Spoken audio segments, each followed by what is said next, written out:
बिहार की खबरों में आपका स्वागत है। लोकमंच न्यूज देख रहे हैं आप। मैं हूं आपके साथ सुरभि राजपूत। बुलेटिन की शुरुआत करेंगे और सबसे पहले बात करेंगे बिहार के बक्सर की, जहां पंचायत चुनाव को लेकर माहौल गर्म हो चला है, जिसके चलते चुनाव की तैयारियों को लेकर प्रशासन ने कमर कस ली है। जानकारी के अनुसार पंचायत चुनाव में बूथों पर सेक्टर मजिस्ट्रेट के साथ अब यूपी के जवानों की भी तैनाती होगी। पंचायत चुनाव में तीसरे चरण का मतदान 8 अक्टूबर को किया जाएगा। जिला निर्वाचन अधिकारी अमर समीर एवं पुलिस अधीक्षक नीरज कुमार सिंह ने जोनल एवं सेक्टर मजिस्ट्रेट समेत पुलिस विभाग के अधिकारियों व जवानों के साथ कॉलेज में एक बैठक की। बैठक में जिलाधिकारियों ने कहा कि चुनाव कार्य कोरोना वायरस संक्रमण फैलने के कारण काफी चुनौतीपूर्ण हो चला है।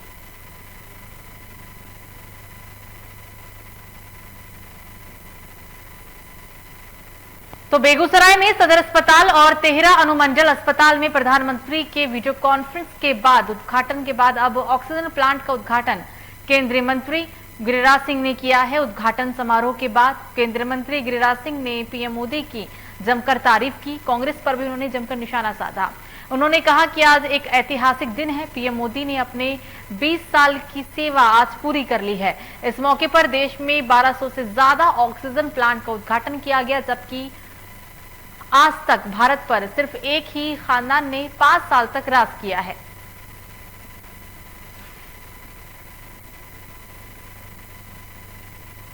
तो भारत के हर जिले के अस्पतालों में ऑक्सीजन प्लांट की शुरुआत की गई है।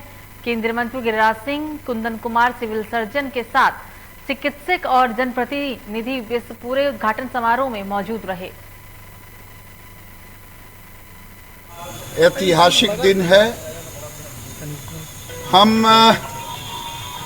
केवल प्रधानमंत्री के द्वारा देश में 1200 से ऊपर ऑक्सीजन जनरेटर का आज उद्घाटन नहीं हो रहा है, बल्कि आज तक भारत में एक खानदान 50 साल तक राज किया, लेकिन स्वास्थ्य की सेवा ऐसी थी कि अस्पताल में ऑक्सीजन नहीं, वेंटिलेटर नहीं, पीपीई किट नहीं।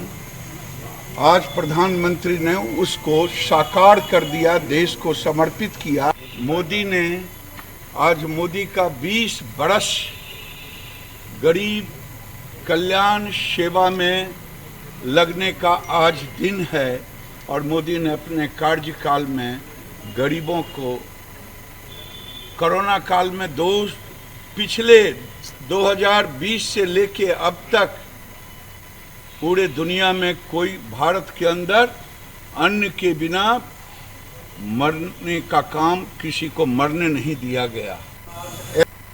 तो भागलपुर में नवगछिया अनुमंडल कार्यालय में बुधवार को निवर्तमान जिला परिषद नंदिनी सरकार ने अपना नामांकन पत्र दाखिल किया और नामांकन दर्ज करने के बाद अनुमंडल कार्यालय गेट के पास उनके समर्थकों ने फूल माला एवं गुलाल के साथ उनका भव्य स्वागत किया। मौके पर पत्रकारों को संबोधित करते हुए जिला परिषद नंदिनी सरकार ने कहा कि कुछ काम बचा हुआ है जिसे पूरा करना है और इसी मुद्दे पर वो चुनाव के मैदान में है।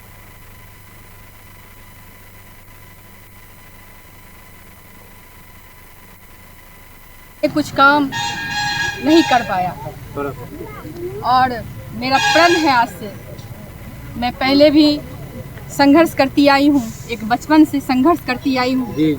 काहे कि हम लोग दियारा कोसी इलाके के हैं और हम लोगों ने बहुत कष्ट देखे हैं एक बचपन से, और हमको लगता है कि हम एक संघर्ष का उपज हैं और माता रानी और जनता का कृपा रहा तो मैं फिर उनके सेवा में फिर रात दिन एक करके उनका सेवा करूंगी और समाज तो राजधानी पटना से इस वक्त की बड़ी खबर। आरजेडी के राज्यसभा सांसद अशफाक का बयान इमारतें सरिया के सदस्यों से किया आग्रह, बिना चुनाव कराए किया जाए अमीर शरीयत का चयन। अक्टूबर को अमीर शरीयत के लिए चुनाव की तिथि का निर्धारित की जाएगी। अनुकुल रहमान के निधन के बाद जगह खाली हुई है। 5 महीने से इमारतें सरिया के अध्यक्ष पद है खाली।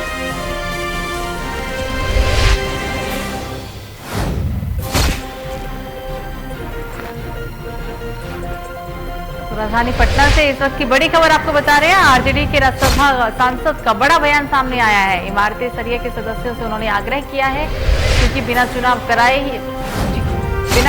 ही किया जाए अमीर शरीयत का चयन 9 अक्टूबर को हालांकि अमीर शरीयत की चुनाव तिथि निर्धारित की गई है, लेकिन अनसुर रहमान के निधन के बाद से ही ये जगह खाली है।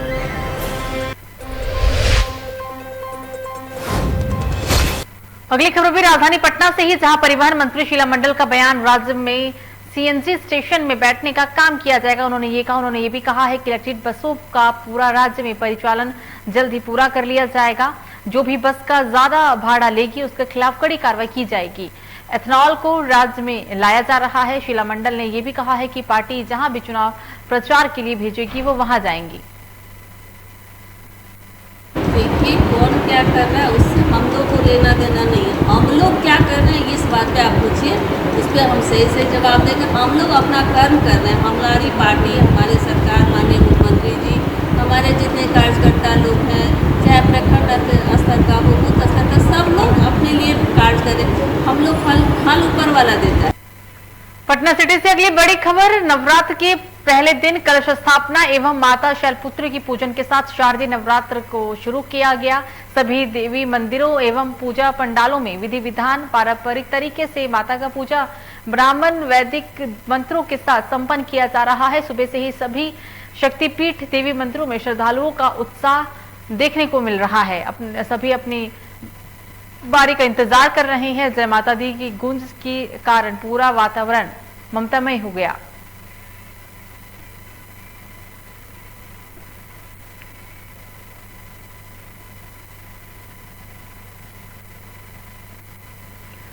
पटना से अगली खबर, शारदीय नवरात्र के आगमन होते ही श्रद्धालुओं में जबरदस्त उत्साह और विश्वास देखने को मिल रहा है। कलश स्थापना के साथ माता शैलपुत्री का पूजन सभी देवी मंदिर एवं पूजा पंडालों में किया जा रहा है। दूर दराज से आए साधु भद्रघाट पर डुबकी लगाकर दंडवत करते सभी श्रद्धालु शक्तिपीठ पटन देवी मंदिर पहुंचे, जहां उन्होंने कहा कि नवरात्र शक्ति का रूप है। सभी श्रद्धालु अपने अपने तरीके से पूजा करते हैं, लेकिन हम सभी साधु नवरात्र के 9 दिन सभी शक्तिपीठ का दर्शन दंडवत तरीके से करते हैं।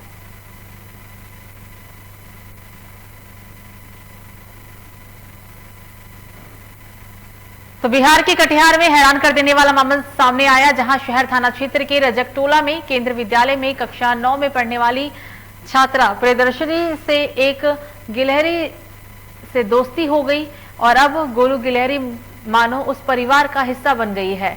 सोते जागते हर वक्त वो परिवार के सदस्य की तरह प्रियदर्शनी के साथ ही रहती है। प्रियदर्शनी भी गोलू गिलहरी को अपना भाई जैसा मानती है।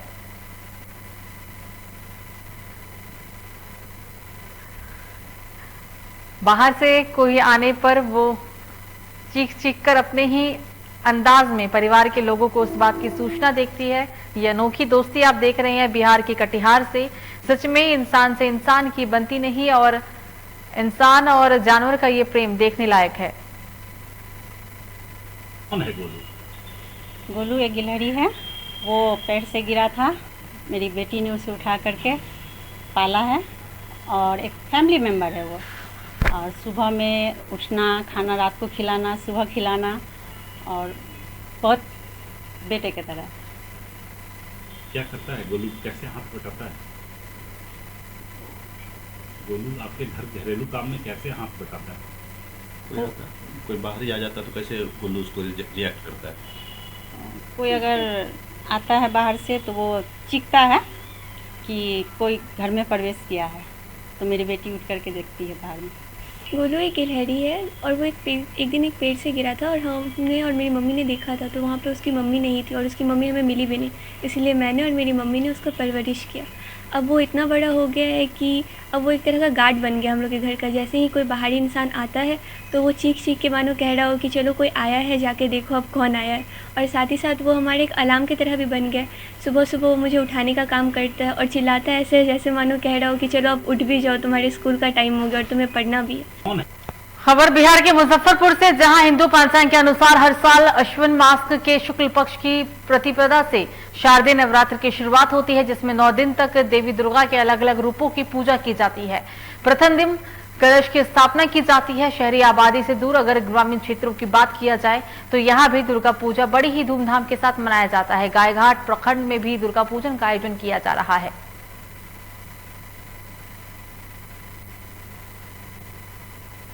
तो बिहार के सीतामढ़ी में पंचायत चुनाव के चलते माहौल काफी गर्म है। जिले के बथनाहा प्रखंड के दिगही पंचायत में रहने वाले राजेंद्र प्रसाद उर्फ बालवाला की पत्नी श्रीमती उर्मिला देवी मुखिया प्रत्याशी हैं, जिनका चुनाव चिन्ह ढोलक छाप है।